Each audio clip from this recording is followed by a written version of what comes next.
अस्सलाम वालेकुम, आप फेस टू फेस देख रहे हैं। मैं हूं मोहम्मद अकबर बाजवा और मेरे साथ शहजाद हुसैन भट्ट साहब मौजूद हैं। हमें ज्वाइन करेंगे प्रोग्राम में 3 सीनियर कोर्ट रिपोर्टर्स भी। आज जो बात हम करेंगे वो ये है कि जस्टिस मंसूर अली शाह साहब ने अदालती फैसलों पर जो अदालती हुक्म है, जो फैसले हैं, उन पर अमल दरामद से मुताल्लिक हुकूमत को वाज़ेह पैगाम दिया। 3 दिन में तीसरी दफ़ा उन्होंने ये बात की है कि ऑप्शनल नहीं है कि आपने सुप्रीम कोर्ट के फैसले पर अमल करना है या नहीं करना। ये आपकी चॉइस नहीं है, आपको करना पड़ेगा, वगरना वो जो तसलीस है आईन पाकिस्तान में पावर जो ट्राइकॉटमी है वो फिर डिस्टर्ब होगी, उसके बाद आईनी ढांचा उससे डिस्टर्ब होगा। तो हुकूमत भी वाशगाफ अल्फाज में तकरीबन मैं कहूँगा वो ये बता चुकी है कि हम तो अमल नहीं करेंगे, और वो उसकी जो भी तौजीहात निकाल रहे हैं वो अपनी जगह पे ऐसा मामला। तो ये सूरत हाल आगे क्या बनेगी, क्योंकि साथ ही तौहीन अदालत का इंदिया भी दे दिया है। और ये बात इंपॉर्टेंट है कि मुस्तकबिल के चीफ जस्टिस हैं मंसूर अली शाह साहब। हमारे साथ इबादुल हक साहब मौजूद हैं, लाहौर से सीनियर कोर्ट रिपोर्टर हैं। इस्लामाबाद से हमें ज्वाइन कर रहे हैं अदील सरफराज साहब और तैयब बलोच साहब, दोनों सीनियर कोर्ट रिपोर्टर्स हैं। थैंक यू वेरी मच आप सबका आपने वक्त दिया है। अदील भाई, मैं पहले आपकी तरफ आऊँगा, इस मौजू पे तो बात करते हैं। कल वो जो एक कॉन्फ्रेंस थी जहाँ पर मंसूर अली शाह साहब मौजूद थे, उसके बाद उन्होंने कुछ गैर रस्मी गुफ्तगू की सहाफ़ियों से, उस पर मैं आता हूँ। लेकिन वहाँ पे हुआ क्या, कुछ ऐसा तासुर मिला, कुछ खबरें सुनने को मिली जैसे कुछ सहाफ़ी जो हैं वो कुछ सख्त तल्ख सवालात पूछ रहे थे मंसूर अली शाह साहब से, और दूसरी तरफ से कुछ और जवाब आ रहे थे। क्या मामला हुआ कल? बहुत बहुत शुक्रिया अकबर बाजवा साहब। सबसे पहले तो बात यह है कि कोई भी इवेंट होता है, जब हमें मालूम हो कि सुप्रीम कोर्ट के कोई जज साहब जो है वहां पर जा रहे हैं, तो हमारी कोशिश होती है वहां पर पहुंचे एज सुप्रीम कोर्ट रिपोर्टर। और कल भी जब हम पहुंचे तो रिक्वेस्ट की, सबसे पहले मैंने ही जस्टिस मंसूर अली शाह साहब से रिक्वेस्ट की कि आपके हमें 2 मिनट दरकार है, हमने आपसे कुछ बातें करनी है। ऑब्वियसली बात क्या करनी है, वही सवाल है जो इस वक्त तमाम लोगों के जहनों में है कि फैसला कब आएगा मखसूस नशिस्तों के केस पर, और जो महाजराई इस वक्त हो रही है। ऑब्वियसली हमारी कोशिश थी कि हम जज साहब से इस हवाले से कुछ अपडेट ले सके अगर वो बात करें तो। वो जब आए बात करने के लिए, मेरे साथ मेरे फेलो जर्नलिस्ट भी मौजूद थे। हम सब ने उनसे सवाल करने शुरू किए। सबसे पहले बुनियादी सवाल पूछा गया जिस पर उन्होंने कहा कि फैसला जो है वो अभी लिखा नहीं गया और जल्द आ जाएगा, और दीगर जजेस साहिबान के साथ भी शेयर किया जाएगा। मौसम गर्मा की तातीलात की बात हुई, और फिर इसी तरह जो कानून साजी है इस हवाले से गालिबन असदूर साहब ने सवाल किया, तो जस्टिस मंसूर अली शाह साहब ने अवॉइड किया। उन्होंने कहा कि देखें, ऐसे सवालात के तो मैं जवाब नहीं दे सकता। और भी कई सवाल थे जिनको उन्होंने अवॉइड किया। ऑब्वियसली आपको मालूम है एज जज वो बहुत सी बातें हैं जो नहीं कर सकते। अब भी वो बात कर ही रहे थे, हमारे बहुत से सवालात थे जहनों में, हम सवाल कर रहे थे। और ये पहली दफा नहीं हुआ सर, ये एक रिवायत है। हमेशा जज साहब से बात करने की कोशिश की जाती है। हमारे 2-3 दोस्त थे, वो मोबाइल पर वीडियोस बना रहे थे, तो जस्टिस मंसूर अली शाह साहब ने उनको पॉइंट आउट करके कहा कि देखें, हम इन अ गुड फेथ हल्के फुल्के अंदाज में गुफ्तगू कर रहे हैं, तो इसको रिकॉर्ड ना करें, ऑफ द रिकॉर्ड ही रखें तो बेहतर है। वहां पर हमारे सीनियर कुलीग हैं अब्दुल कयूम सिद्दीकी साहब, उन्होंने उन पर एक जुमला कसा। उन्होंने कहा कि क्या एक जज साहब को इस तरह बात करनी चाहिए मीडिया से, बिलखसूस उन मामलात पर जो ज़ेरे समात हों। उस पर जज साहब ने कहा कि आप बेफिक्र रहें, हम वो बात नहीं कर रहे, आप परेशान मत हो। वहाँ पर बहरहाल जो सहाफ़ी थे उन्हें इस बात का बुरा लगा कि भाई हमारे ही फेलो जर्नलिस्ट जो हैं वो हमारा पता काट रहे हैं, हम अगर कोई खबर लेने की कोशिश कर रहे हैं तो उनको भी अपना हिस्सा डालना चाहिए। एक सवाल वो करना चाहे वो भी कर ले, हालांकि रिवायत तो सबसे पहले उन्होंने ही डाली थी ये हमारे इस बीट के अंदर। बहरहाल लेकिन उनसे वहां पर किसी ने किसी खफगी का इजहार नहीं किया। रिपोर्टर्स तो इसी तगोदो में थे कि किस तरीके से खबर निकल सके। अब बाहर निकले तो कुछ सहाफियों के साथ अब्दुल कयूम सिद्दीकी साहब ने शायद उन्हें ये कहा कि आप लोग मुझे रोक रहे हैं, आप मना कर रहे हैं, जबकि ये मेरा हक है सवाल करना। और फिर वहां पर उन्होंने ऊंचा ऊंचा जस्टिस मंसूर अली शाह साहब का नाम लेकर कहना शुरू कर दिया कि देखें शाह साहब, ये सब आपके PRO हैं, ये मुझे बात नहीं करने दे रहे। उन्होंने कहा कि देखें भाई, माइनॉरिटीज का इवेंट है तो आप थोड़ा सा अवॉइड करें, रिलैक्स करें। यहाँ तक मामला जो है वो सम अप हो गया, कंक्लूड हो गया। लेकिन एक अच्छा, 2 चीजें अदील भाई, उसमें एक तो ये कि नोटिफिकेशन के हवाले से उनसे एक सवाल हुआ, जो रिपोर्ट भी हुआ है कि कब तक उनका नोटिफिकेशन हो जाएगा। काजी साहब का काफी रोज पहले हो गया था, मतलब 80+ डेज पहले हो गया था। मंसूर अली शाह साहब का अब तक नहीं हुआ। और उसके अलावा फैसले के हवाले से उन्होंने क्या बताया, जो मखसूस नशिस्तों के हवाले से तफसीली फैसला है कि ये हम एक्सपेक्ट करें कि गर्मियों की छुट्टियों के बाद आएगा?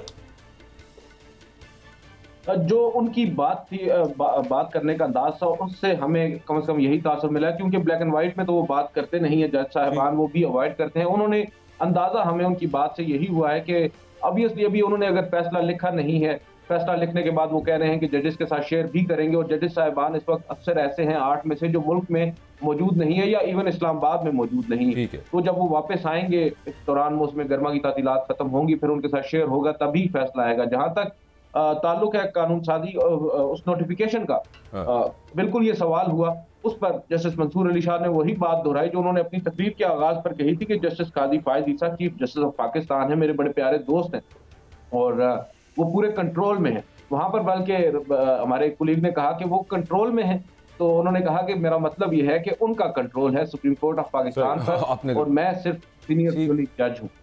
अच्छा, मैं तैयब बलोच साहब, ये कि अगर कोई जज सहाफ़ियों से मिल रहे हैं, उसमें बातचीत हो, उसमें से खबर निकल सकती है, आप क्या समझते हैं इस ये जो मामला कल जो सूरत हाल हुई, काजी फायज ईसा साहब भी जज सहाफ़ियों से मिलते रहे हैं, बहुत सारे सहाफ़ियों से मुलाकात रही है, तो इस दफ़ा ये एतराज़ क्यों ये रहा? मतलब रिपोर्टिंग तो बड़ी ऑब्जेक्टिव होनी चाहिए, ओवरऑल सबको करनी चाहिए, तो ये कोई हमारे लिए अच्छी चीज़ नहीं है, क्योंकि हम खबरों से महरूम हो जाते हैं फिर इस तरह के मामले की वजह से।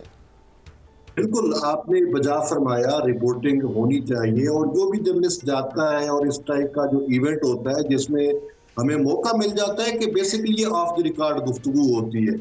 जब भी जजेस के साथ सेक्शन होता है तो उनकी जानिब से यही कहा जाता है कि ऑफ द रिकॉर्ड होनी चाहिए, जो कुछ उन्हें कहना था वो कैमरे पे कह दिया था जस्टिस मंसूर अली शाह ने, या जो भी उन्होंने कहना होता है। बाकी जो इंटरेक्शन होता है वो ऑफ द रिकॉर्ड होता है, चीजें समझने के लिए होता है, या आगे क्या सूरत हाल बन रही है, मुख्तलिफ चीजें होती हैं।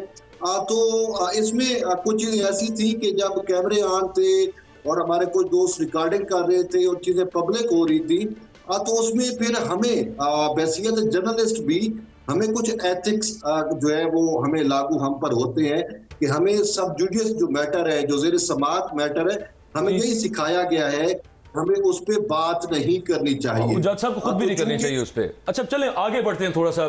तो ये भाई ये बताइएगा कि मंसूर अली शाह साहब ने तो बड़ा क्लियर कर दिया है कि कोई ऑप्शन, ये ऑप्शनल चीज नहीं है कि आपने आईन पाकिस्तान पे अमल करना है, आइन की तशरीह हमने करनी है सुप्रीम कोर्ट ने, और सुप्रीम कोर्ट का जो फैसला है उस पर अमल करना होगा। दूसरी तरफ से जो हुकूमत ने कानून साजी की है या इलेक्शन कमीशन जो लैतुलाल से काम ले रहा है, ये मामला आगे जाता आपको कहां पे लग रहा है? देखिए, अगर आप टेक्निकल चीजों को समझे तो फैसला तो मुअस्सर हो चुका है, क्योंकि पार्लियामान सुप्रीम है, पार्लियामान अपना कानून बना दिया, और जब का पार्लियामान का कानून आ जाता है तो लीगली जो चीजों को देखा जाता है कि वो सुप्रीम कोर्ट या हाई कोर्ट का जो फैसला होता है वो गैर मुअत्तर हो जाता है, वो अपनी अफादियत को। लेकिन सर अभी तफसीली फैसला जब आएगा और 8 जजेस अगर उन्होंने वहां पे आइन की शिकों की तशरीह की हुई है तो उसको तो पार्लियामेंट एक एक्ट में अमेंडमेंट करके उसको गैर मुअस्सर नहीं कर सकती ना सर? देखिए, उसमें दो चीजें हैं, बल्कि मैं आपको बताऊं कि जस्टिस मंसूर अली शाह की जानिब से बार बार ये कहा जा रहा है, तो उसमें दो चीजों का, पहले वो कह रहे थे कि जुडिशियल आउटरीच जो है वो उससे मुतल्लिक उनका ओपिनियन था। अब जो है वो उनका ओपिनियन बन के एग्जेक्टिव आउटरीच, यानी कि एग्जेक्टिव को जो है फैसलों पे अमल दरामद करना चाहिए, और अगर एग्जेक्टिव फैसलों पे अमल दरामद नहीं करती, जैसे आपने शुरू में कहा कि वो फिर तौहीन अदालत है, अदला के पास तो कोई चारा नहीं होता, वहां से तौहीन अदालत होती है फैसले पर अमल दरामद कराने के लिए। लेकिन यहाँ पे टेक्निकली मामला समझे कि जो पार्लियामान है वो एग्जेक्टिव के ज़ेरे असर नहीं आता, पार्लियामान एग्जेक्टिव में आता नहीं है, पार्लियामान जो है वो स्टेट ऑफ ऑर्गन है, और पार्लियामान जो है वो मजलिस शूरा जो है। नहीं खैर, मेरा आर्गुमेंट तो ये था कि पार्लियामान के पास अगर 2/3 मेजॉरिटी हो हुकूमती इत्तेहाद के पास, और फिर वो उन आइन की शिकों में तरमीम कर लें तो फिर तो कोई मसला नहीं है, फिर तो बेहतरीन है सब मामला। इबाद साहब, मैं सर इसके लिए सादा ये थी, क्योंकि ये ऑलरेडी एक्ट मौजूद है, ऑलरेडी कानून मौजूद है, और बकौल वजीर कानून इसमें सिर्फ वजाहत की गई है जो मखसूस नशिस्तों से मुतल्लिक कानून पहले बना हुआ था, इलेक्शन तरमीमी एक्ट 2017 का है, उसमें अब जो है वो जो तरमीम तो मैं नहीं कहूंगा बल्कि बकौल वजीर कानून मेरा ख्याल है let's wait for the detailed decision, उसमें क्या मामला आता है। इबाद साहब, तो सूरत हाल आगे क्या नजर आ रही है? उसकी वजह बड़ी सिंपल सी है, they both are at loggerheads with each other, बिल्कुल आपस में सींग फंसा लिए हैं। और आगे सूरत हाल फ्रैंकली स्पीकिंग, वैसे अभी भी इस वक्त कुछ ऐसे फैसले हैं कि सुप्रीम कोर्ट में केसेस हैं और उन पर उनके खिलाफ मामला, मिलिट्री कोर्ट्स की बात कर लेते हैं, अभी वो मामला सुप्रीम कोर्ट में चलना है, आज उस पर प्रॉपर फैसला आना है, लेकिन मिलिट्री कोर्ट्स में लोग ट्राई हो रहे हैं। मतलब कहने का ये है कि जिसकी लाठी उसकी भैंस वाला मामला है। और यहाँ से जो मंसूर अली शाह साहब ने जिस बात का इंदिया दिया कि भाई तौहीन अदालत हो सकती है, एट द सेम टाइम दूसरी तरफ और दूसरी सारी तरफ को ज़रा जहन में रखिए तो क्या सूरत हाल बन सकती है आगे? देखें बाजवा साहब, पहली बात तो ये है कि ये सूरत हाल कोई पहली दफ़ा नहीं हुई ठीक, और ये सवाल भी पहली दफ़ा नहीं उठाया जा रहा कि कौन पार्लियामेंट सुप्रीम है या जब अदलियत सुप्रीम है। मेरे ज़ाती ख्याल में सुप्रीम सिर्फ आइन है, ये उसके ताबे काम करते हैं। ये असेंबली जो है इसने आइन नहीं बनाया हुआ, जो इस असेंबली ने आइन बनाया था वो तहलील हो चुकी हुई है और वो आइन बनाने के फ़ौरन बाद ही तहलील हो गई थी। अब सब इदारों ने अपने अपने दायरा इख्तियार में काम करना है। जो सूरत हाल नज़र आ रही है, ये लगता है कि आने वाले दिनों में पार्लियामेंट और अदलिया एक दूसरे के आमने सामने होंगे। मुझे नहीं लगता कि इस फैसले पर इतनी जल्दी अमल दरामद हो, ये मेरा अंदेशा है। लेकिन इसमें लड़ाई ज़रूर होगी, झगड़ा ज़रूर होगा, महाजराई ज़रूर होगी और कंटेम्प्ट की भी पोजीशन आएगी। वो सूरत हाल भी आएगी जब कंटेम्प्ट की तरफ हम बढ़ेंगे। एक मैं आपको बात बता दूं, जो अच्छा वैसे हम देख चुके हैं ये बंदयाल साहब का ऑर्डर हवा में उड़ गया था इलेक्शंस वाला, ऐसे कई अमल करना तो ऐसा कई दफ़ा हुआ, लेकिन उस वक्त जो एक सुप्रीम कोर्ट मुख्तलिफ सुप्रीम कोर्ट थी। मुझे बताएं कि फ़ाइज़ ईसा साहब जो चीफ़ जस्टिस हैं वो चाहेंगे कि सुप्रीम कोर्ट के फ़ैसलों को हवा में उड़ा दिए जाए? वो एक इदारे के सर्वर हैं, क्या वो चाहेंगे कि उनके फ़ैसलों को नुमाइशी रहने दिया जाए, उनकी चीज़ों को कुछ ना अहमियत दी जाए? देखें ये फ़ैसला जो आया है, उनका ये इस्तदलाल नहीं है फैसले। नहीं मैं एक बात कर रहा हूँ, मैं एक बात कर रहा हूँ, मैं ये एक बात कर रहा हूँ कि ये जो फैसला आया ये 8 जजेस का नहीं है, ये अक्सरियती फैसला नहीं है, ये सुप्रीम कोर्ट का फैसला है और सुप्रीम कोर्ट के फैसले पे अमल दरामद करवाना उसके चीफ जस्टिस की भी है।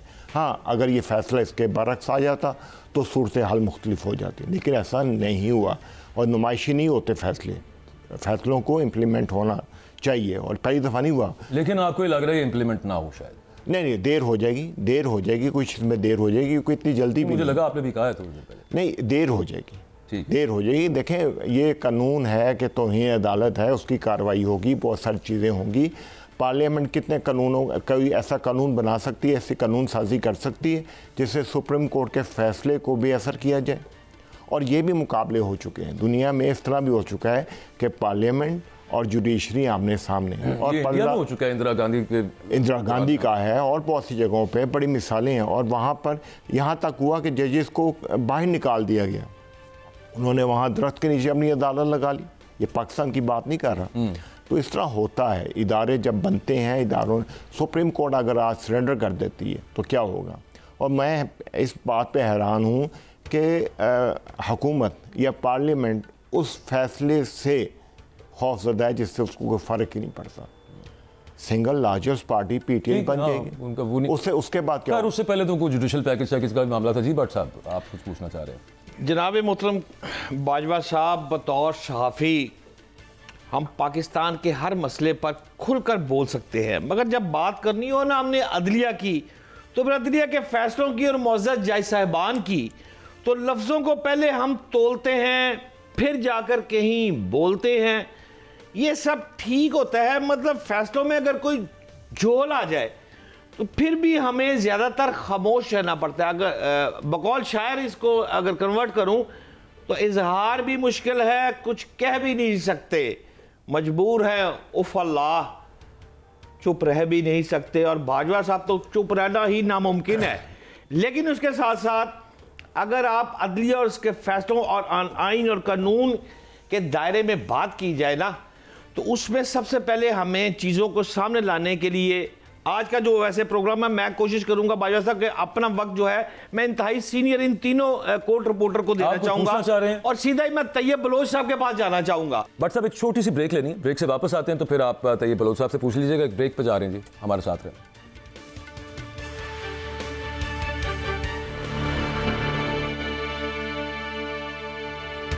तैयब बलोच साहब, आप इंतहाई सीनियर आदमी हैं और मामले को बहुत बारीक बीनी से भी देखते हैं। मैं पूछना आपसे ये चाह रहा हूँ कि हुकूमत और इलेक्शन कमीशन की जानब से ये जो 12 जुलाई के मखसूस नशिस्तों के फैसले पर नज़रसानी की अपीलों पर फैसला जो है वो तब्दील होने और PTI को मखसूस नशिस्तें ना मिलने के हवाले से मैं देखना चाहता हूँ कि आप इसको किस नज़र से देख रहे हैं। आपको कोई इम्कानात हैं और क्या माजी में भी कोई ऐसी नज़ीर मिलती है कि फुल कोर्ट का फैसला जो है वो नज़रसानी अपील में तब्दील हुआ हो? Is it possible? आप पुराने आदमी हैं, आप तैयब बलोच साहब इस पे रहनुमाई फरमाए मेरी थोड़ी सी। सर बिल्कुल, माजी में भी हमें बहुत सारी अदालती नज़ीरें ऐसी मिलती हैं जिसमें हमने देखा कि नज़रसानी में मामलात तब्दील हो जाया करते हैं, अदालत अपने ही फैसले के खिलाफ चली जाती है। मैं आपको सबसे एक मिसाल देता हूँ। तिलोर के शिकार से मुतल्लिक एक केस था जिसमें जो है नज़रसानी में मतलब है फैसले पे जो है वो पाबंदी लगा दी गई थी, फिर नज़रसानी में वो पाबंदी हटा दी गई थी। फिर दूसरा मामला आया था सैक्ड एम्प्लॉइज का, तो सैक्ड एम्प्लॉइज में जो है वो जो भी पीपल्स पार्टी के दौर में मुलाजिम बहाल हुए थे उनको निकाल दिया गया था अदालती फैसले के जरिए। बाद में आपने देखा कि जस्टिस उमर अता बंदियाल और इवन के मंसूर अली शाह भी उसमें शामिल थे, और तो उस मामले पर जो है वो नजरसानी में मामला जो है बिल्कुल चेंज हो गया था और सारे मुलाजिम बहाल हो गए थे। तो माजी में हमें ऐसी मिसालें जरूर मिलती हैं, लेकिन इसके साथ साथ एक टेक्निकल चीज है जो हमें समझनी है। वो टेक्निकल चीज ये है कि सुप्रीम कोर्ट के 2 मुअज़्ज़िज़ जज ये कह चुके हैं कि ये फैसला गैर आईनी है, यानी कि एक आइन से मावरा तख्लीक किया गया है और गैर आईनी और गैर कानूनी फैसलों पर कोई भी रियासती इदारा पाबंदी। लेकिन तैयब भाई, उनके अलावा जो बाकी ज्यादा जजेस हैं उनके फैसले का भी इंतजार हो जाए ना जरा। ये जो माइनॉरिटी जो इख्तलाफी नोट है वो तो कभी भी फैसला नहीं होता सर। सर बिल्कुल, मेरी बात सुने, वो ये तो जजेस आएंगे, लेकिन वो नजरसानी वाली बात हो रही है कि नजरसानी में इस पे मामला चेंज हो सकता है, क्योंकि अगर कोई फैसला गैर आईनी करार दे दिया जाए तो फिर जजेस का हलफ उनको पाबंद करता है। और इस हवाले से सुप्रीम कोर्ट की 1962 की भी एक जो है फैसला मौजूद है कि नजरसानी के अंदर अगर कोई गलती आ जाती है या साबित हो जाता है कि ये फैसला आइन के मुताबिक नहीं है तो जजेस पर लाजिम है कि वो अपने हलफ के तहत जो है उस फैसले को तब्दील करें। ये भी सुप्रीम कोर्ट NR वाली जजमेंट में जो है वो कहा गया है। ये चीजें 5 रुकनी बेंच की है और इसके साथ साथ जो है वो 14 रुकनी जो फुल कोर्ट है उसकी भी एक जजमेंट मौजूद है कि कोई भी ऐसा फैसला जो गैर आईनी हो तो उस पर जो है कोई भी इदारा पाबंदी का वो नहीं है। रिव्यू में आता है तो वो देखते हैं। एक छोटी सी बात ये बता दीजिएगा, मैं फिर अदील साहब की तरफ जाता हूं। वो ये कि ये सारा मामला बुनियादी तौर पे जो इतना लड़ाई कह लें चल रही है या बहुत ज्यादा सीरियसनेस है, अब जो इबाद साहब कह रहे थे कि फर्क कोई नहीं पड़ता हुकूमत को, हुकूमत उन्हीं की रहेगी, लेकिन वो जो सीट्स अगर उनको मिल जाती हैं और फिर 2/3 मेजॉरिटी हो जाती तो जुडिशल पैकेज वाला मामला और उसके साथ काजी साहब की एक्सटेंशन की जो बाज़गत चल रही थी, काजी साहब एक्सटेंशन एक दफा तो वो कह चुके हैं अटॉर्नी जनरल को, वो क्लियर क्यों नहीं कर देते कि मुझे नहीं चाहिए एक्सटेंशन? तैयब बलोच साहब। जी, उसमें देखिए सबसे बड़ी बात यही है कि मैं जो जान कि ये फैसला मुझे नजरसानी में उड़ता हुआ नजर आ रहा है, तब्दील होता हुआ नजर आ रहा है। चले उड़ गया। मैं तो पूछ रहा हूँ, काजी साहब एक्सटेंशन ले रहे हैं सर, दोबारा उसको प्रॉपर एक वाशगाफ अल्फाज में उसको अनइक्विवोकली क्यों नहीं कह देते उस बात को कि मैं एक्सटेंशन में इंटरेस्टेड नहीं हूं? सर इसमें देखिए वो एक्सटेंशन तो एक मफरूजे पे है ना। बात ये है कि वो तो वज़ीर कानून ने कहा है, मफरूजा बना दिया था, काजी साहब को एक्सटेंशन मिल रही है तो उसकी वजह से फिर ये सारे मामलात है, लेकिन कोई एक्सटेंशन वाला कोई मामला है ही नहीं, सिरे से ही नहीं है। तो इसमें अब दो टोकिया काजी साहब भी ऑफ द रिकॉर्ड कह चुके हैं कि मैंने एक्सटेंशन नहीं लेनी, दे भी दी गई तो शायद वो ना लें, तो वो तो चीजें क्लियर हुई है। ठीक है। अदील भाई आप ये बताइएगा कि एक्सटेंशन के हवाले से आपके पास क्या खबर है? काजी साहब को कुछ लोग ये कह रहे हैं, पता नहीं, ये में उड़ती खबर है कि ही हैज़ बिन कन्वेड, खुद तो वो कह चुके हैं अटॉर्नी जनरल को कि मैं इंटरेस्टेड नहीं हूँ एक्सटेंशन में। वो कह रहे हैं कि अब वो मामला खत्म हो गया, एक्सटेंशन वाला जो चंद दिन पहले तक ही चल रहा था और मतलब बड़े शद्दोमद के साथ चल रहा था, अब वो खत्म हो चुका है। खबर क्या है आपके पास? सर खबर इसमें यह है कि इस वक्त तो अगर आप देखें पार्लिमान के पास इस हालिया कानून साजी के बावजूद भी जो 2/3 अक्सरियत है वो नहीं बन पा रही सेनेट में, तो जो जुडिशल पैकेज है वो तो नहीं आ पाएगा। लेकिन इसमें अब भी सोच विचार हो रही है। बहुत से जो हल्के हैं, जो कंसर्न लोग हैं, वो सोच रहे हैं कि पॉसिबल तो है, आपको मालूम है 2 लोग इधर से उधर भी हो जाते हैं। अगर मकसद होगा एक्सटेंशन देने का तो वो इतना मुश्किल नहीं होगा। और अभी तक बहुत से लोग तो मानते हैं कि ये अभी तक कार्ड्स पर मौजूद है एक्सटेंशन, लेकिन मेरी इत्तला यही है कि उसके ऊपर अब बाकायदा तौर पर ये फैसला कर लिया गया है कि एक्सटेंशन नहीं होगी। और आपको मालूम है 2 रोज कबल जस्टिस काजी फायज ईसा साहब ने जिस तरह की ऑब्जर्वेशंस दी हैं वो बड़ी गैर मामूली हैं।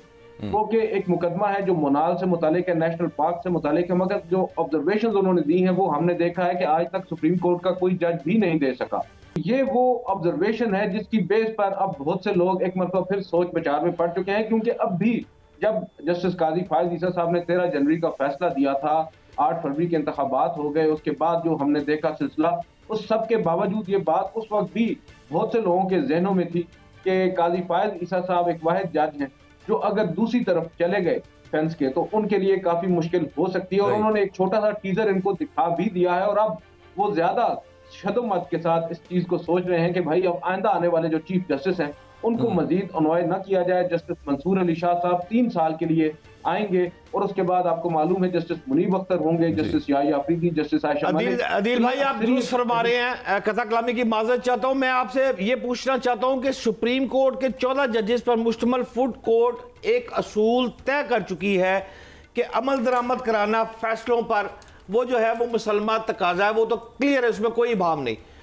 आपके और मेरे, शायद आपके हों या ना हो, लेकिन मेरे वैसे एक छोटा भाइयों की तरह है, मियां दाऊद, उसने एक ट्वीट किया है जिसमें उसने मुझे पता था आप भी हंसेंगे इस बात पर और आपकी भी दोस्तों में शामिल है। अच्छा, वो जो ट्वीट आपने भी देखा है, मैंने भी देखा है, उसमें उसने सिंध हाई कोर्ट बार बनाम वफाकी हुकूमत देखा है। अब उसमें वो ये लिखता है कि अगर आइन और कानून के दायरे से बाहर हो तो इस पर बिल्कुल अमल दरामद ना करवाया जाए। इस हालात में आप क्या लड़ाई मजीद बढ़ती देख रहे हैं या आपको कोई बीच वाला रास्ता नजर आ रहा है? इस पर कोई राय नहीं? मियां दाऊद साहब ने पता नहीं बलूचिस्तान बार का नहीं फिर देखा जो उन्होंने उस बारे बात की है। खैर एनीवेज, क्या अदील सरफराज साहब आपको जो भट्ट साहब सवाल कर रहे हैं? सर सवाल तो बड़ा टेढ़ा सा है लेकिन इसका सिंपल सा जवाब है। देखें, हमारे यहाँ पाकिस्तान में जो मुंतखब या चुनतखब हुकूमतें होती हैं वो इतनी बाइख्तियार नहीं होती। असल मामलात कहीं और से चलते हैं और ये जो फैसलों पर अमल दरामद है इसका फैसला भी वहां से ही होना है। और बहुत सी मेरी इतलात के मुताबिक के सोच विचार हो रही है। ये जो महाजराई है अदलिया की इस्टेब्लिशमेंट के साथ, हुकूमत तो एक साइड पर रह गई, ये खत्म करने की बात हो रही है। और ये खत्म एक ही सूरत में हो सकती है, जो बात जस्टिस मंसूर अली शाह गुज़िश्ता 3 दिनों से आपने राइटली एड्रेस किया। पहले दिन उन्होंने ओपन कोर्ट में बात की, फिर उन्होंने एक अदालती फैसले में ये बातें तहरीर कर दी और कल उन्होंने नेशनल टीवी के ऊपर तमाम टीवी चैनल्स ने उसको बराह रास्त नशर किया। ये बात वाज़ेह कर दी कि अदालती फैसलों पर अमल दरामद होगा, वगरना तो इन्हें अदालत की कार्रवाई होगी। तो उससे मुझे तो कम से कम ये पैगाम मिल रहा है। और जिस तरह कल जस्टिस मंसूर अली शाह ने बात की है वो मुझे तो ऐसे ही लग रहा था कि आइंदा आने वाले चीफ जस्टिस साहब बात कर रहे हैं। एक अथॉरिटी थी उनकी बात में और बहुत सा कॉन्फिडेंस भी था और वो कॉन्फिडेंस उनको कहाँ से मिला है ये बात भी काफी गौर तलब है। तो मैं तो समझता हूं कि इस फैसले पर आपकी बात दुरुस्त है काफी हद तक कि देर हो सकती है मगर फैसले पर अमल दरामद जरूर होगा। और महाजराई सिर्फ सियासी हद तक ही रहेगी क्योंकि स्टेक्स जो हैं इस वक्त वो आपको मालूम है किन के हाई हैं, जिनको बिठाया गया है इक़्तिदार में लाकर उनकी ही ज्यादा परेशानियां हैं। और वो अब परेशानी दूर अगर होगी तो आपको मालूम है फिर मामलात जो हैं वो बिगाड़ की तरफ जाएंगे। वो नहीं चाहते कि ये जो महाजराई है ये खत्म हो। अगर महाजराई खत्म होगी, हम कह तो रहे हैं कि भाई अच्छा एक बड़ा इम्पोर्टेंट मंसूर अली शाह साहब ने, इबाद साहब, कल उन्होंने ये भी फरमाया जब उन्होंने कहा कि ऑप्शनल नहीं, आपको फैसले पे अमल करना पड़ेगा। उन्होंने कहा निज़ाम बदल लें, फिर उसके बाद आप चाहे सुप्रीम कोर्ट का फैसला ना माने। ये इससे जो एक इंटरप्रिटेशन मैं ले रहा हूँ ना, एक तो उन्होंने बड़ी सीधी सी बात की है कि भाई इस निज़ाम के अंदर तो सुप्रीम कोर्ट का फैसला मानना पड़ेगा। वो कौन सा निज़ाम होता है जिसमें सुप्रीम कोर्ट का फैसला नहीं माना जाता? जब आइन नहीं होता, ठीक है, जब मार्शल लॉ लग जाता है, जब मार्शल लॉ लग जाए, गैर आइनी हुकूमत हो, गैर आइनी जिसको आइन के ताबे ना हो, एब्रोगेट हो जाए। एक आपको बताऊं कि ये पार्लियामेंट बहुत सुप्रीम है, जैसे हमारे भाई बलोच साहब ने भी कहा कि पार्लियामेंट सबसे, लेकिन ये पार्लियामेंट भी इस आइन को ख़त्म नहीं कर सकती। ये इसी आइन की पैदावार है। अगर कल को हमने जैसे पार्लियामानी फॉर्म ऑफ गवर्नमेंट से प्रेसिडेंशियल फॉर्म ऑफ गवर्नमेंट पे जाना है तो हमें इस आइन को नहीं ख़त्म करना पड़ेगा, पहले हमें रेफरेंडम करवाना पड़ेगा कि क्या आवाम चाहती। लेकिन उसमें जो वो तो एक रिटोरिकल बात कर रहे हैं मंसूर अली शाह साहब, लेकिन बहुत से लोग ये भी बात करते हैं और बड़ी सीरियसनेस में करते हैं, और हुकूमत ही बात करती है, वुज़रा ये बात कर चुके हैं कि भाई निज़ाम तलपट हो सकता है जो मामला जिस तरफ जा रहे हैं। आपकी रीडिंग क्या सर? इसमें जिम्मेदारी जो है, देखें, सुप्रीम कोर्ट के फैसले पे अमल दरामद करवाना हुकूमत की जिम्मेदारी है। पार्लियामान को भी आइन का तकद्दुस को जो है वो बरकरार रखना है, तो सुप्रीम कोर्ट के फैसले को मानना पड़ेगा। मैं एक बात यहाँ पे कह दूँ कि PCO जजेस आते रहे जिनके तकर्रुर गैर आइनी करार दे दिया गया, लेकिन उनके फैसले आज भी बरकरार हैं, आज भी उनके फैसलों को ख़त्म नहीं किया गया। सुप्रीम कोर्ट या आला अदलिया के फैसले जो हैं वो हमेशा बरकरार रहते हैं। हाँ, ये बहस ज़रूर रहती है कि कौन सा फ़ैसला अच्छा था, कौन सा बुरा था। भुट्टो के फ़ैसले को आज इन्होंने जो है जिस तरह उस पर फैसला दिया है, एक उसकी तस्दीक की है। लेकिन एक बात बता दूँ, जब नज़रसानी की दरख्वास्त आई थी तो वो फ़ैसला 5-4 का था और नज़रसानी की दरख्वास्त तमाम के तमाम बेंच ने डिसमिस की थी। ये जजिस केस 96 का है, उसमें भी यही हुआ कि सुप्रीम कोर्ट में हुकूमत ने अपनी दरख्वास्त नज़रसानी की वापस ली थी। नज़रसानी सिर्फ इसलिए होती है कि कोई ऐसी मिस्टेक तो नहीं रह गई, इसके अलावा इसमें बाजवा साहब वैसे मुझे आज ये भी समझा दें जो मेरे इंतहाई काबिल मैंने नहीं समझा ना, आप नहीं समझाना, आपको भी आज पड़ेगा ना। आज तो 500 बंदों में खुल खिला के काम हो रहा है और बातें बिल्कुल साफ साफ सीधी सीधी हो रही है।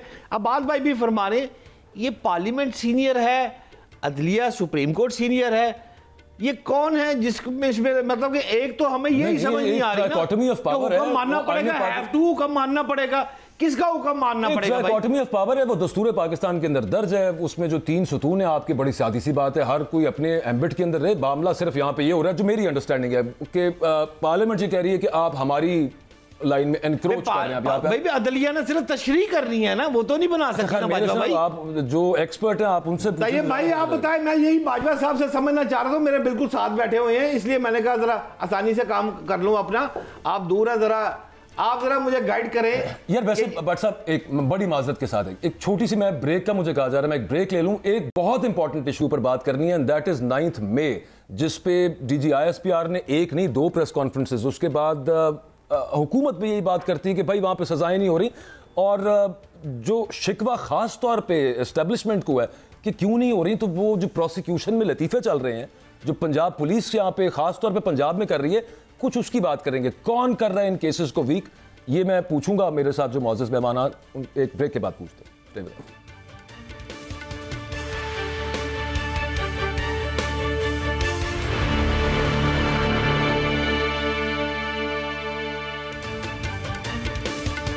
पंजाब पुलिस ने इमरान खान साहब पर केसेस के हवाले से एक रिपोर्ट अदालत में लाहौर हाई कोर्ट में जमा करवाई। उसमें उन्होंने ये बताया कि 47 उन पे केसेस हैं, जिनमें 302 की दफ़ात भी कहीं पे अट्रैक्टेड हैं और एंटी टेररिज्म एक्ट की दफ़ात भी अट्रैक्टेड हैं, so on and so fourth. उसमें काफ़ी सारी ताज़ीरात लगेंगी। खैर एनीवेज, मामला ये है कि उन्होंने साथ ये भी कहा है कि 15 केसेस में उन्होंने डिक्लेयर कर दिया कि इमरान खान साहब मफरूर हैं। मतलब पंजाब पुलिस ये बता रही है कोर्ट को कि 15 केसेस में इमरान खान साहब मफरूर हैं, हम उनकी बनी गाला रिहाइशगाह गए, हम जमान पार्क गए, वहाँ पे वो नहीं मिले। किसको नहीं पता पाकिस्तान में कि इमरान खान पिछले साल से कहाँ पर है, लेकिन पंजाब पुलिस को नहीं पता। ये मजाक उड़वाने के मुतरादिफ है। DG ISPR ने भी प्रेस कॉन्फ्रेंस के अंदर, और राइटली सो, उन्होंने कहा कि क्यों नहीं प्रोसिक्यूशंस हो रही और क्यों नहीं सजाएं हो रही उन लोगों को, अदालतों से वो छूट क्यों जाते हैं। अदील सरफराज साहब, ये 9 मई के केसेस, मुझे क्या मतलब, हर बंदे को नजर आ रहा है कि पंजाब पुलिस खराब कर रही है, और हमारा जो इदारा है वो जो शिकवा करता है कि क्यों नहीं अभी तक यहाँ पे सजाएं हुई, तो पंजाब पुलिस से पूछना चाहिए कि वो केस खराब कर रहे हैं। कल की बात है कि वो 15 केसेस में कह रहे हैं कि इमरान खान साहब मफरूर है। अदील भाई, तो बिल्कुल, एक तो बात यह है ना कि पॉलिटिकली मोटिवेटेड जब केसेस हों तो फिर ऐसा ही होता है, और पंजाब पुलिस का तो ट्रैक रिकॉर्ड हम सबके सामने है, और 9 मई में जो कुछ हुआ उसमें पंजाब पुलिस का ये किरदार ना होता तो शायद ये मामलात इस हद तक पहुंचते भी नहीं। और ये बात तो अब किसी से ढकी छुपी नहीं है कि जो लोग जिनको इंडाइट किया जा रहा है या जिन लोगों के ऊपर मुकदमात चल रहे हैं, इवेंचुअली ये गालिबन इसमें कुछ तो ये चीज भी है कि केसेस शायद मजबूत नहीं है। और दूसरी बात ये है कि जो लोग पुलिस में शामिल हैं, जिन लोगों ने ये तमाम तर प्रोसिक्यूशन का काम करना है, बस वो लोग अपना काम सही अंदाज में नहीं कर पा रहे। इसी वजह से सुप्रीम कोर्ट ऑफ पाकिस्तान के भी एक बेंच ने बहुत से लोगों को जमानत दे दी है और एक जानिब एक प्रेशर बिल्ड किया जाता है। मुझे तो बेसिकली नजर यही आता है कि मकसद शायद कुछ और है, मकसद सिर्फ यही है कि खबरें चलनी चाहिए और ये जो 9 मई का एक शोर है ये मचना चाहिए, उठना चाहिए, मीडिया के अंदर बात होनी चाहिए, रोजाना नए नए मुकदमात में नई नई पेशरफ्त होनी चाहिए। ये जितना शोर मचेगा उतना ही उस मामले को हाइप दी जाएगी। लेकिन शोर के अलावा अदील सरफराज साहब बड़ा सीरियस कंसर्न है फौज का यहाँ पे कि भाई जिन्होंने फौजी इंस्टॉलेशंस पे हमला किया, और बिल्कुल दुरुस्त है उनका कंसर्न, उनको सजाएं क्यों नहीं हो रही हैं और वो छूट क्यों जाते हैं, जमानतें क्यों मिल रही हैं? और वहां की कोशिश तो होनी चाहिए। अब सिर्फ ये टीवी पे चलाने के लिए तो नहीं है मामला, इसका प्रॉपर तरीके से इसको प्रोसिक्यूट किया जाता तो अभी तक शायद कुछ हो जाता। नहीं सर, देखें आपकी बात दुरुस्त है, काफी हद तक दुरुस्त है कि पुलिस अपना काम नहीं कर रही, इसमें तो कोई दो राय नहीं है। मगर फिर आपको ये भी मालूम है कि एविडेंसेस कहां पर हैं, एविडेंसेस दे दिए जाएं और जो ये कार्रवाई है ये ज्यादा बेहतर अंदाज में सामने आ जाएगी। मजीद मौसर किस्म के इकदाम जो है वो वहां पर हम देख सकते हैं कि पुलिस उठाएगी। बहुत सी चीजें हैं सर, मैं इसी वजह से ये बात कह रहा हूँ कि ये पूरा मामला जो है पॉलिटिकली मोटिवेटेड कर दिया गया है। इसको महज एक नैरेटिव बिल्डिंग के लिए इस्तेमाल किया जा रहा है और तमाम फ्रीकैन की तरफ से किया जा रहा है। मैं एक ही बात नहीं कर रहा, तमाम लोग इसको यूज कर रहे हैं और इसी वजह से जो जिम्मेदारान हैं वो छूट कर बाहर आ जाते हैं और जो बेगुनाह है वो आज भी अंदर बैठे हैं, वो बाहर नहीं निकल पा रहे। अच्छा आप तो यहाँ पे ATCs के अंदर ये केसेस कवर कर रहे हैं, आप देख रहे हैं साहब यहाँ पे क्या मामला चल रहा है सर? शवाहिद क्यों नहीं पेश हो रहे अभी तक फर्द जुर्म क्यों नहीं आए हो सके? जी, कल ही इंसदाद दहशतगर्दी के अदालत के जज ने इस बात पर हैरत का इजहार किया और परेशानी का इजहार किया कि अब तक जो है रिकॉर्ड क्यों नहीं पेश किया जा रहा। वो मुख्तलिफ बेल एप्लीकेशन में रिकॉर्ड मंगवाते हैं, रिकॉर्ड नहीं आता, शोकॉज नोटिस जारी किए हैं लेकिन रिकॉर्ड नहीं आ रहा। क्योंकि रिकॉर्ड आएगा, रिकॉर्ड में बहुत सारी चीज़ें होंगी जो सामने आएंगी जिसकी बुनियाद पर जो है या तो बेल एक्सेप्ट हो जाएगी या बेल एक्सेप्ट नहीं भी होती तो मामला हाई कोर्ट में पहुंच जाएगा और हाई कोर्ट उसका जांच पड़ताल करेगी। देखिए, मफरूर कह दिया, कल को ये जब जाके यही हाई कोर्ट पूछेगी कि आपने इसके लिए किसी के इश्तिहारी करार देने के लिए कोई कार्रवाई की, क्या आपको नहीं पता कि वो कैदी कहाँ पर है, वो मफरूर कहाँ पर है, आपने क्या कोशिश की? सिर्फ ये कह देना कि मैं एक जगह पे गया या दूसरे मुकाम पे गए, वो नहीं मिले, वो कैसे मिल सकते हैं? तो बात यह है कि इसमें जितनी भी एविडेंस है वो इस कदर कमज़ोर है जो इन मुकदमात को कमज़ोर कर देगी। मुझे बताएं कि आज 1 साल से ऊपर का अरसा हो गया, क्यों नहीं पेशरफ्त हो रही? पेशरफ्त इसीलिए तो मैं पूछ रहा हूँ, इसीलिए वजह कि एविडेंस नहीं है कोई भी वैसे वो कह रहे हैं अदील भाई जो बात कर रहे हैं कि पॉलिटिकली मोटिवेटेड भी हैं, एविडेंस पेश नहीं हो रहे, तो क्या एविडेंस है नहीं? देखें, एविडेंस होती तो आ जाती। अच्छा। एविडेंस कहाँ पर है, किस तरह ये मुकदमे बनाए गए, ये आने वाले वक्त में चीज़ें पता चलेंगी। एक यहाँ पे त्यारा अगवा हो गया था 1981 में, तो उसके आज सारे लोग बाहर घूम रहे हैं। अल-जुल्फ़िकार वाला, उसके तो एक वकील साहब थे, वो उसके में साजिश में सज़ा हुई, आज वो वकील बने हुए हैं। तैयब भाई, आप मेरे साथ हैं? जी, सुन रहा हूँ सर। तैयब भाई, अगर आप अमेरिकी सुप्रीम कोर्ट ने एक हुक्मनामा जारी किया था जिसमें आपको याद होगा डोनाल्ड ट्रंप को ऑफिशियल एक्ट के मामले पर इस्तिस्ना हासिल है। अच्छा, अब अगर अमेरिकी सुप्रीम कोर्ट ने यह फरमाया तो उसके साथ पाकिस्तान की सुप्रीम कोर्ट ने PTI की मखसूस नशिस्तों का फैसला दिया, तो तीसरी जानब हुकूमत जो है उसने फैसला रोकने के लिए इलेक्शन एक्ट में तरमीम कर दी। क्या कहेंगे आप इस पर? अमेरिका और पाकिस्तान एक ही सफ में खड़े हैं। देखिए, बिल्कुल मैं तो ये नहीं कह रहा कि अमेरिका और पाकिस्तान एक सफ में, लेकिन मरूजी हालात हमारे सिमिलर है। लेकिन एक चीज तयशुद है, वो ये है कि पार्लियामान जो है वो सुप्रीम है और जिस तरीके से देखें, बात सिंपल सी है, एक साइड पे इलेक्शन एक्ट आ गया है, तरमीम आ गई है, दूसरी साइड पे जो है सुप्रीम कोर्ट का फैसला है। अब अगर ये फैसला काबिल अमल होता, मैं एक टेक्निकल बात सर समझने वाली बात है, इलेक्शन कमीशन ने इस फैसले पे जुज़वी अमल किया, पूरा अमल क्यों नहीं हो सका? 39 वाली फहरिस्त पे अमल हो गया, 41 वाली पे क्यों नहीं हो सका? इलेक्शन कमीशन ने डेडलाइन से पहले ही सुप्रीम कोर्ट में एक वजाहत के लिए एक दरखास्त दी कि हमें बताएं कि इन 41 को हम किस कानून के तहत, किस चीज के तहत जो है वो हम जो है वो नशिस्तें फराम करें या पीटीआई के इनको उम्मीदवार शामिल करें। लेकिन इन चैम्बर सहूलत वो उसके लिए दिया था, लेकिन इन चैम्बर वजाहत नहीं की। जजेस को भी समझ आ गया उसमें क्या था कि तहरीक इंसाफ के जो सर्टिफिकेट जमा कराए हुए थे उस पर चेयरमैन के दस्तखत नहीं थे। जब दस्तखत नहीं थे तो मंसूर अली शाह साहब या 8 जजेस जो है वो चेयरमैन के दस्तखत नहीं करा सकते।